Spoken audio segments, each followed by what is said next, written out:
Viver o futebol dos anos 90 foi uma experiência única. Algumas coisas eram muito melhores do que hoje em dia, outras um verdadeiro perrengue. No vídeo de hoje, a gente faz uma viagem pelo tempo para recordar, resgatar memórias da década de 90 no futebol. Embarque com a gente nessa agora. Muito bem, pessoal, sejam todos bem-vindos ao Estúdio Alan. Aqui a gente relembra histórias do futebol, conta grandes casos, curiosidades. E neste vídeo a gente vai embarcar rumo aos anos 90 para relembrar como era viver o futebol naquela época. Viver mesmo, ser o torcedor, como a gente fazia para assistir aos jogos, como a gente fazia para viver, para se informar, para estar dentro do futebol. Tudo isso a gente começa relembrando a partir de agora. Bom, em primeiro lugar, eu preciso falar sobre como era assistir o futebol dos anos 90, né? Na TV aberta havia mais opções. A gente tinha futebol na TV Globo. Futebol 94, amistosos da seleção. Amanhã, Brasil e Paris Saint-Germain. Tinha futebol no SBT. O maior campeonato de futebol do país. Vem aí, a Copa do Brasil 97, só aqui no SBT. Na Record. Deportivo La Coruña e Atlético de Bilbao. Campeonato Espanhol, neste sábado, 2 da tarde.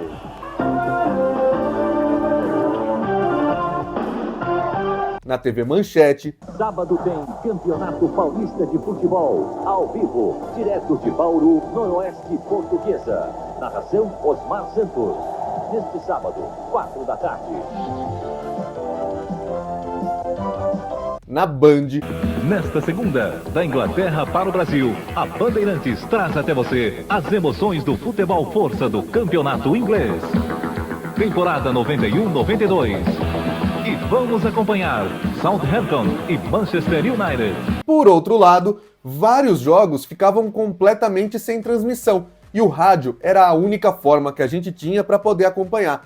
Por exemplo, se um jogo não fosse o da Globo, da TV aberta no Campeonato Brasileiro, ou o jogo da Band, e se você não tivesse ainda a TV paga que estava começando e era caríssima, muito provavelmente a única forma de você acompanhar ao vivo o jogo do seu time era realmente pelo rádio. Seja o velho radinho de pilha ou aquele rádio enorme que ficava na sua casa. Os VTs que a Band e outros canais também, mas a Band principalmente, exibia logo após o fim dos jogos que eles não transmitiam ao vivo, também salvavam a pátria muitas vezes. Eu gostava de rádio também, mas nos anos 90 eu tinha uma outra mania aqui, que era assistir a um jogo em VT sem saber o resultado. Como a gente não tinha celulares, smartphones, aplicativos de internet toda hora denunciando o gol que sai, qual foi o placar, acompanhando na timeline do Twitter, nada disso acontecia. Então era bem possível você ignorar completamente a existência de um jogo ao vivo e deixar para acompanhar no VT na íntegra que passava na Band depois. A Record chegou a fazer isso também nos anos 90 com os jogos do Campeonato Paulista. Era muito simples. Se uma partida fosse de domingo às 4 da tarde, por exemplo, esperava o apito final do juiz e às 6 horas era só ligar na Band e estava lá o VT completo da partida para você ou ver como foi o jogo que você ouviu ou descobrir junto com o público da TV aberta quanto tinha sido aquele jogo. E se você não pudesse, não estivesse em casa a tempo, estivesse com a família, em outros compromissos, no horário que a Band exibia os VTs, a outra saída para se informar, para ver o que aconteceu na rodada do Campeonato Brasileiro, dos estaduais, no fim de semana, era esperar a hora dos gols do Fantástico, que nos anos 90 ainda tinha a apresentação do Léo Batista. Foi um fim de semana de festa para o futebol. 4 jogos abriram o segundo turno das semifinais do Campeonato Brasileiro. Vamos aos gols. Júnior Baiano cobra, Flamengo 1, Juventude 0. Atirson cruza da esquerda, Renato completa de cabeça. Placar final do jogo, Flamengo 2, Juventude 0. O Fernando Vanucci apareceu algumas vezes também, mas o clássico mesmo era esperar os gols do Fantástico com o Léo e ainda por cima ficar bem deprimido quando ouvia a musiquinha do Fantástico. Afinal de contas, era sinal de que a segunda-feira estava chegando e você tinha trabalho ou escola pela frente. Outra opção clássica para ver futebol também do que já tinha rolado na rodada era o Mesa Redonda da TV Gazeta, que nos anos 90 operava em parceria com a CNT do Paraná e era a rede CNT Gazeta. Várias e várias vezes eu só pude acompanhar como foram os gols de uma partida que eu tinha ouvido pelo rádio ou rever jogos que eu tinha visto no estádio com os compactos de 3 minutos, 3 e pouquinho, que passavam na CNT Gazeta, com narrações do Fernando Solera e do Celso Cardoso. Bora na área, cabeçada de Nenê.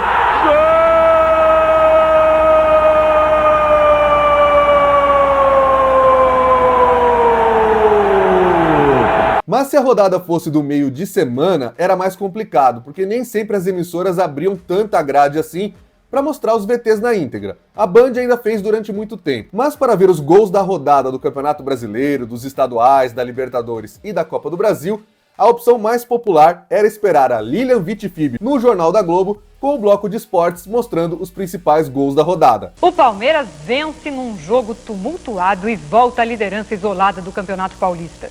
O São Paulo também ganha e continua na luta. São os gols da noite pelo Paulistão. Mas me dava uma raiva quando um jogo era 5-3, 4-3, e eles mostravam um gol de cada time só para ilustrar. Só que o Jornal da Globo era exibido muito tarde, e aí muitas vezes, principalmente quem era criança, não podia ficar esperando para ver os gols e para ver os resultados da rodada no programa apresentado pela Lilian Vitifib. Depois dos anos 2000 era Ana Paula Padrão. Aí a solução era esperar realmente o jornal impresso do dia seguinte. Aqui em São Paulo, quando eu comecei a ver futebol, no comecinho de 1997, eu lembro que meu pai ainda comprava o Diário Popular, que depois virou o Diário de São Paulo. Mas as opções também eram a Folha de São Paulo, o Estadão, a Folha da Tarde, o Jornal da Tarde, mais tarde o Agora São Paulo, e no Rio de Janeiro eu sei que a galera também acompanhava o Globo. No Rio Grande do Sul, a 0 Hora. No Ceará, o Povo. Diga aí nos comentários qual era o seu jornal preferido para acompanhar os resultados da rodada nos anos 90, antes da criação de um jornal histórico que eu já falo aqui no vídeo. O problema é que nem sempre a edição do jornal que você comprava na banca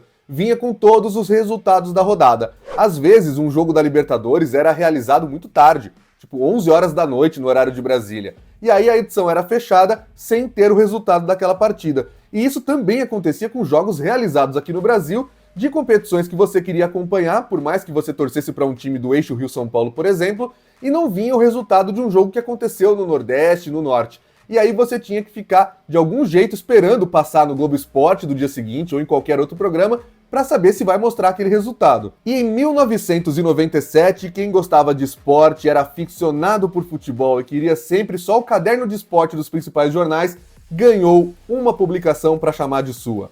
Foi lançado em outubro daquele ano o Lance, inspirado no Olé da Argentina, que tinha sido lançado um pouquinho antes, um ano antes, se eu não me engano.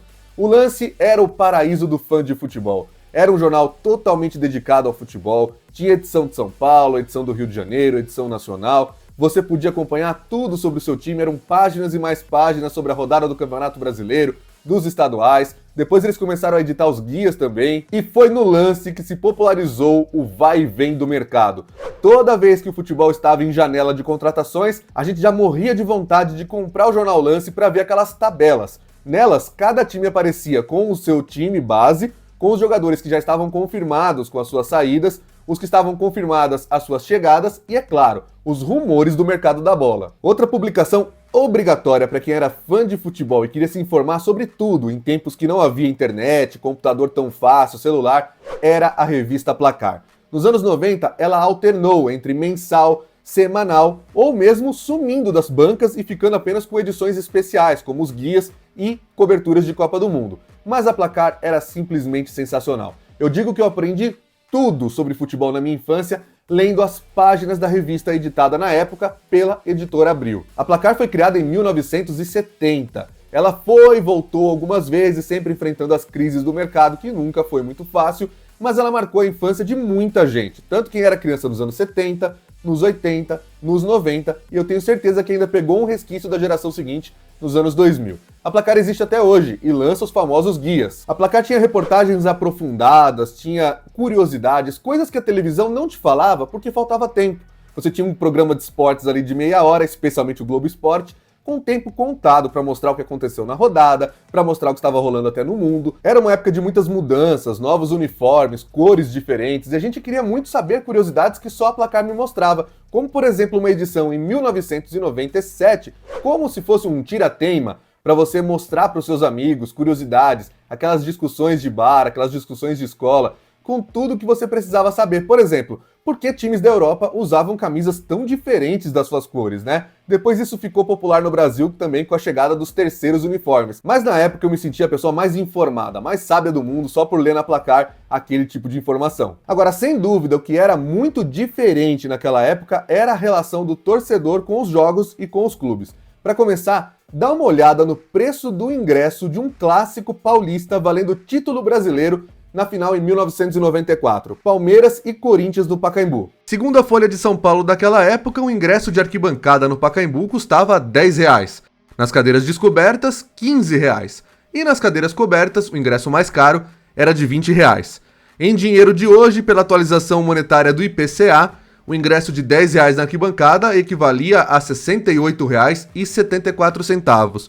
Mas na época, um salário mínimo que era de R$70 comprava 7 ingressos. Nas cadeiras descobertas, os R$15 hoje atualizados seriam R$ 103,10. Já nas cadeiras cobertas, o ingresso de R$20 custava o equivalente a R$ 137,47 apenas na correção monetária de hoje. Mas, em contrapartida, olha o tamanho das filas que se formavam quando o jogo era decisivo. A final da Libertadores de 99 entre Palmeiras e Deportivo Cali, por exemplo, teve confusão, teve polícia e era muito difícil sair com seu ingresso. Mas apesar dos perrengues, tem gente que vai olhar por um outro lado também. Hoje o futebol é muito mais dedicado ao sócio-torcedor, a quem paga a mensalidade, tem aquele chamado rating e consegue comprar o ingresso. Já o torcedor comum hoje tem muito mais dificuldade de acessar o estádio, os ingressos são mais caros para justificar os descontos aos sócios e naquela época, se você desse a sorte, se você madrugasse na fila, você poderia só com o dinheiro, né, que era o cobrado na época do ingresso, comprar sua entrada e ver uma decisão de campeonato. Aí você pesa os prós e contras e me diz nos comentários qual fase era melhor para comprar ingresso e ver uma decisão de campeonato. Só que tem uma coisa, em jogos decisivos, com estádio que a gente sabia que ia lotar, a praga dos cambistas era ainda pior do que hoje em dia, porque não tinha como fiscalizar, não tinha nenhum método de você conseguir impedir essa venda. Hoje, vários estádios contam com reconhecimento facial, a venda informatizada, você já cadastra a sua foto no celular. Naquela época não tinha essa não. O cara ia lá, comprava 15, 20, 30, 40, 50, 100 ingressos e repassava depois por preços muito maiores do que aqueles cobrados na bilheteria. Mas uma coisa que eu tenho muita saudade dos anos 90, eu sei que pode ser um saudosismo bobo e que as coisas evoluem, mas era a possibilidade de eu guardar por muitos anos um ingresso de uma partida de futebol, porque o ingresso era físico, era no chamado cartão, antes disso com um bilhetinho mesmo. Por exemplo, esse da final do Campeonato Paulista de 90, entre Bragantino e Novo Horizontino, que o meu pai foi ver, e até hoje eu tenho aqui em casa. Aí você vai para a era agora dos anos 2020, vários ingressos são eletrônicos, você entra com o celular, tem o QR Code, e você não tem mais aquele apego, aquela lembrança em papel ou em cartão que você podia guardar para sempre como era nos anos 90. Hoje ficou mais fácil? Ficou. Ficou mais moderno? Claro que ficou. O acesso está mais facilitado. Mas perdeu aquela magia de colecionar os seus ingressos dos jogos que você via. Só que ir aos estádios nos anos 90 era ainda mais assustador do que hoje em dia por causa das brigas de torcidas. É claro que a imprensa também fez muito barulho naquela época e ajudava a criar um clima de medo, mas é fato também que as brigas aconteciam. A gente teve, por exemplo, aquela histórica briga entre torcedores do Palmeiras e do São Paulo no Pacaembu, após o fim da Supercopa São Paulo. Era um torneio de base que o Palmeiras ganhou e que aí virou uma batalha campal e teve até morte de um torcedor são paulino. Por causa disso, muita gente simplesmente não frequentava os estádios ou criava aquela história de não ver clássicos. Eu mesmo só fui ver um clássico em estádio quando eu já era adulto, pagava o meu próprio ingresso e não precisava pedir permissão a ninguém, porque naquela época tinha aquela coisa, criança não vai para jogo clássico. E como eu citei, eu era uma criança nos anos 90 e a gente não queria só ver o futebol, viver o futebol na televisão. A gente queria ver o futebol na prática. Nosso sonho era jogar bola. O nosso sonho era ser um daqueles que estavam na televisão. E para fazer futebol no nosso dia a dia, existiam várias possibilidades. Você podia jogar bola na rua com um golzinho de chinelo, você podia jogar com bola de meia, jogava no intervalo da escola, jogava na quadra do prédio, jogava no campinho do bairro, no quintal de casa, na garagem. Só bastava ter algumas pessoas, uma bola, podia ser aquela de plástico, dente de leite, podia ser uma bola de pano, podia ser uma bola de papel. Onde tivesse alguma coisa redonda que pudesse ser algo para se divertir e jogar futebol, a gente jogava. O mais comum era aquela bola de futebol mesmo, oficial, mas toda desgastada, soltando pedaços, que sempre aparecia em alguma pelada nos bairros, nas ruas, nos anos 90. E tinha aquela bolinha dente de leite que eu citei. Aquela bola era de plástico e ela parecia que estava possuída. era a única forma de você se sentir o Roberto Carlos. Afinal de contas, você dava um chute e ela fazia várias curvas. Só que eram várias curvas. E quando surgiu uma bola nova, de verdade, normalmente da topper ou da pênalti, aí você ficava sujeito à marra do dono da bola. Essa figura que sempre existiu, já tinha nos anos 70, nos anos 80, continuava firme e forte nos anos 90 também.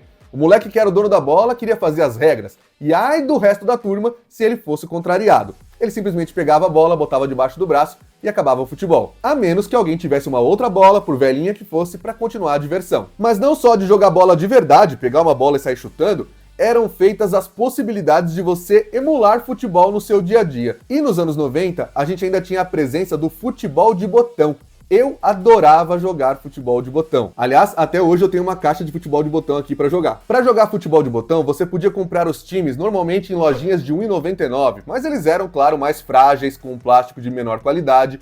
Você podia ter outros botões e esperar as revistas Placar, porque elas traziam ainda na época, não sei se você lembra, uma seção com os escudos de times diferentes. Assim você não ficava preso apenas aos times grandes do Brasil. De repente você pegava um Real Betis para jogar futebol de botão, especialmente em 98, quando o Betis contratou o Denilson do São Paulo e muita gente ficava curiosa, queria jogar com os times da Europa, para onde os nossos craques estavam indo também. Entre os modelos mais caros, se você não podia ter, é claro, o botão oficial, que sempre foi muito mais caro, mas que ainda configurava ali um brinquedo para crianças, tínhamos os botões da Gulliver, tanto o botão cristal, que era o mais caro, era de acrílico, quanto o de plástico de menor qualidade, que eles simplesmente chamavam de bolão. Diga-se de passagem, os botões da Gulliver ainda existem se você for procurar, hein? Já no campo virtual, os anos 90 foram a época em que cresceu de vez o futebol no videogame. Lá nos anos 80, dava para jogar algumas coisas bem tosquinhas, desde o Atari. Mas com a chegada dos videogames de quarta geração, especialmente o Super Nintendo e o Mega Drive, na mesa do brasileiro, dois jogos se popularizaram nos anos 90. O FIFA, primeiramente lançado pela EA Sports em 1993 e que aproveitou no ano seguinte o hype da Copa do Mundo realizada nos Estados Unidos para ganhar muitos apaixonados. O FIFA era diferente, trazia um estilo de câmera diferente do que era visto também nas gerações anteriores, tinha várias seleções e só pecava pelo fato de não ter jogadores licenciados. Mas não impediu de a gente ter os nossos próprios ídolos. No Brasil, por exemplo, era o Jancutiano. O FIFA era jogável no Mega Drive, no Super Nintendo e até no MS-DOS. Lembra que alguns games a gente jogava por MS-DOS no computador? Pois é. Já no Super Nintendo, e eu tinha um Super Nintendo, era muito comum que as pessoas tivessem o International Superstar Soccer da Konami, que também existiu para outras plataformas, mas aqui no Brasil, graças principalmente à pirataria, acabou ficando mais conhecido pelas suas versões diferentes do Super NES. O International Superstar Soccer, que surgiu em 95 e que logo ganhou a versão Deluxe, International Superstar Soccer Deluxe, também foi conhecido porque foi modificado, e aí surgiram jogos como Futebol Brasileiro 96,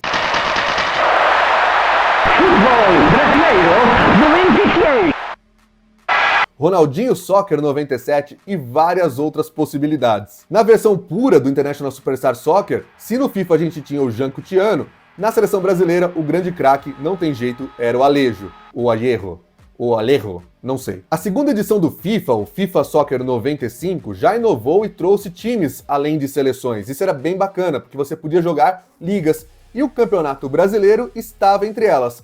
Quer dizer, uma parte do Campeonato Brasileiro, porque eles foram colocando os times que eles conseguiam licenciar. Nessa primeira edição com clubes brasileiros, tinha Flamengo, Corinthians, Palmeiras, São Paulo, mas também equipes como a Ferroviária e o Bangu. Já para quem gostava mais de jogar o International Superstar Soccer da Konami, que eu achava também um jogo bem melhor, com gráficos melhores, com movimentos diferentes, e que muita gente jogou até no arcade naquela época, o Futebol Brasileiro 96, que era a versão pirata, era a maneira mais fácil de você ter o Brasileirão na sua casa.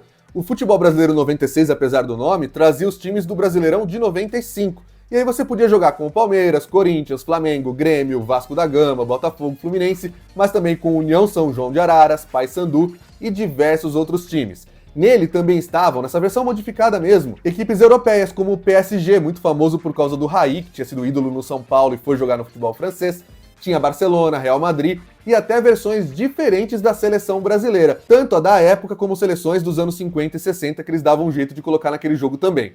Mas o mais marcante era a narração naquele portunhol arrastado. Bom passe! Cabeçada! Bom pegada! Despejou! Forte bomba! Para quem tinha dinheiro e condições, os anos 90 ainda marcaram uma revolução no videogame de futebol com a era 3D da quinta geração. Em especial, o Winning Eleven, que fez muito sucesso no Brasil, também graças à pirataria, no PlayStation 1. No geral, era muito bacana a gente poder ver no FIFA, que tinha já nomes de jogadores, e também no International Superstar Soccer modificado, os nomes de jogadores da Europa, porque naquela época a gente estava começando a viver uma febre disso no Brasil. Nos anos 80, a televisão já trazia o campeonato italiano, porque muitos brasileiros foram jogar por lá, como por exemplo Falcão, Cerezo, Careca, entre outros. Nos anos 90, mais ligas começaram a chegar por aqui e a gente podia ver na televisão no fim de semana. O campeonato alemão era transmitido na TV Cultura. Eu sei que voltou a ser transmitido agora, mas na época era uma coisa inacreditável. Eles estavam trazendo futebol totalmente diferente pra gente. Inclusive, o campeonato japonês foi transmitido na Cultura também. As finais dos torneios da UEFA passavam na Globo, depois a Champions League, com mais fases transmitidas, migrou para a Record e até para a TV Manchete, e a Champions cada hora estava num lugar. Inclusive no meu outro canal, no canal Alan Simon, tem um vídeo com a história da Champions League, na fase Champions mesmo, na televisão, dá uma olhada lá depois. Eu mencionei um pouco no começo do vídeo, mas eu preciso dar um destaque especial para os guias da Placar, que eram a melhor forma de você ficar por dentro de tudo o que estava acontecendo em um campeonato que iria começar. O mais famoso era o Guia do Brasileirão, que todo ano saía e eu ficava muito ansioso para ver, porque trazia ilustrações dos uniformes, informações dos patrocinadores, fornecedores de materiais esportivos, endereço, telefone. Quem não ficou com vontade nos anos 90 de dar uma ligadinha naquele número que vinha para falar com o seu clube do coração? Você já ligou alguma vez para aqueles números? Deixa aí nos comentários e me conta o que aconteceu. O outro clássico desses guias da Placar, ou mesmo das edições regulares, eram as tabelas que eles publicavam antes de começar um campeonato, algumas vezes com o campeonato já em andamento e alguns resultados preenchidos.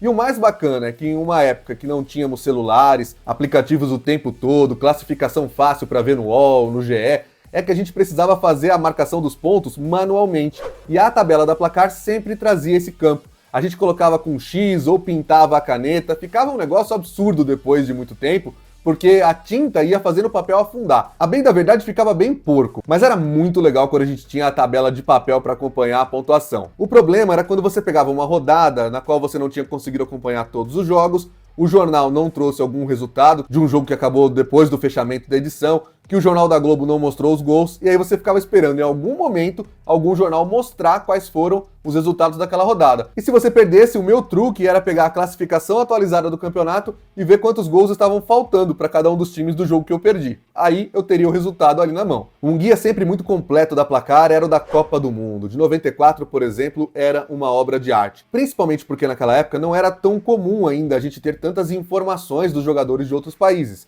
O futebol europeu, por exemplo, começava a aparecer na televisão. A gente podia acompanhar times como o Milan e o Barcelona nas finais do Mundial Interclubes, que o São Paulo ganhou em 92 e 93.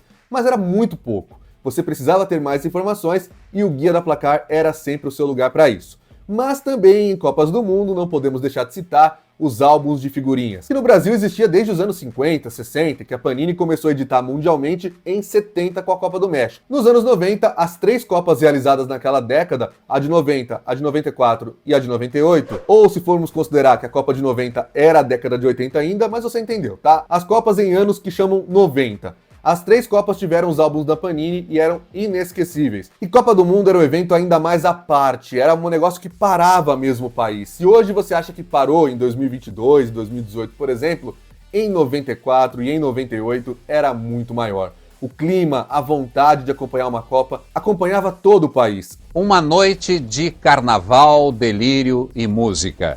O torcedor esqueceu que hoje era dia de trabalho e passou a noite inteira comemorando. Muita chuva na festa do Tetra na Ilha do Mosqueiro, a 75 quilômetros de Belém. No Recife, a multidão também pegou chuva na hora do grito de Tetra campeão. No centro de Curitiba, o povo explodiu num grito só.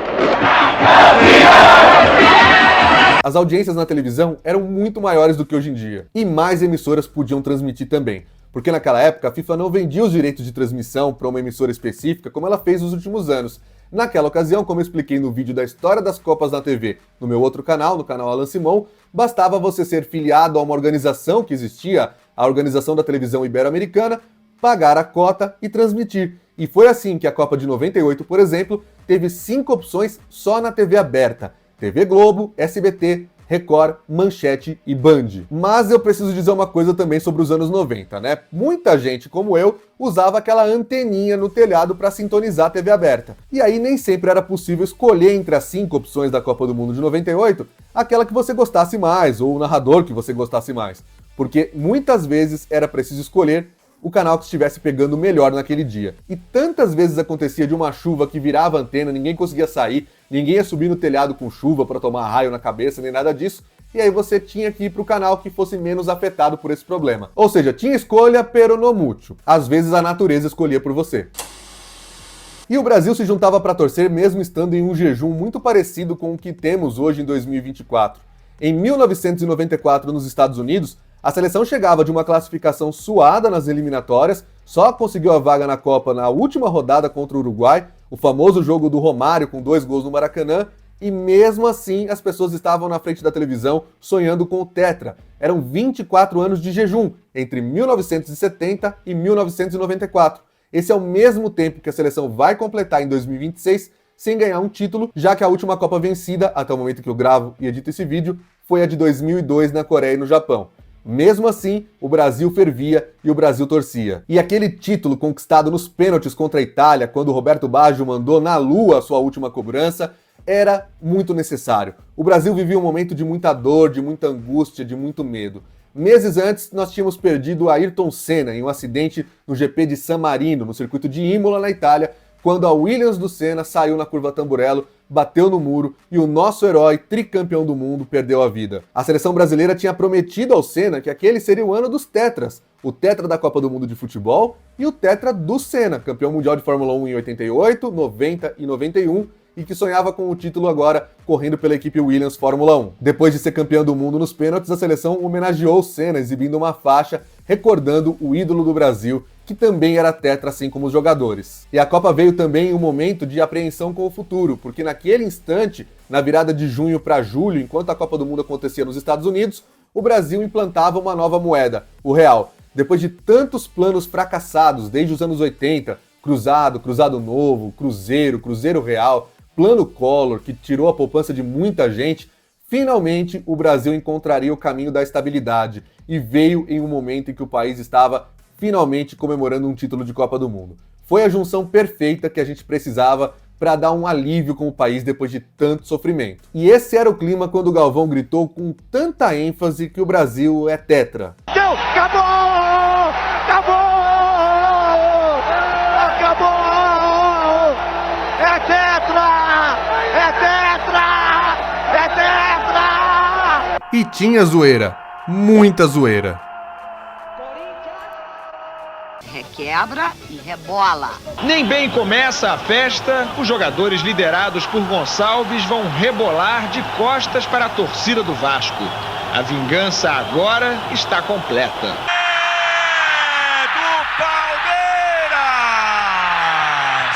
Paulo Nunes que vai de feiticeira comemorar o gol pertinho da galera alviverde aqui no Morumbi. Assim era viver o futebol nos anos 90. Agora eu quero saber de você, se você quer uma segunda parte desse vídeo, o que faltou falar sobre os anos 90 e que justifique uma segunda parte, ou se eu devo partir para fazer um sobre os anos 2000. Fala aí nos comentários, quero saber a sua opinião. Vou te esperar aqui no próximo vídeo. Esse é o Estúdio Alan, Esporte a Nossa História.